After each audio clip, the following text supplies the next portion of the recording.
this is a second pause, but I wonder whether it convinces, and if the data continues to look decent, promising, if not convincing, then do you think that this would continue, that this would be the status quo mode of the Bank of Korea?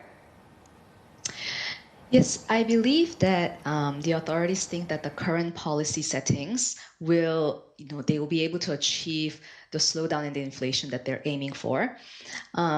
I think when we look at the inflation, core inflation actually is still sticky, so it's broadly moving sideways for the last few months. So those are still probably a concern for the central bank.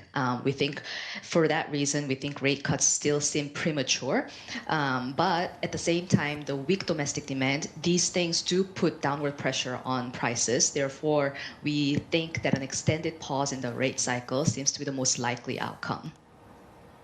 Right, and when do things look prim and proper or more set up for a rate cut, you think? Some analysts are calling for it by the end of this year. Yes, so our baseline view is that things will align for a rate cut more like Q1 next year. And really, it's because they would want to see inflation fall on a more decisive manner.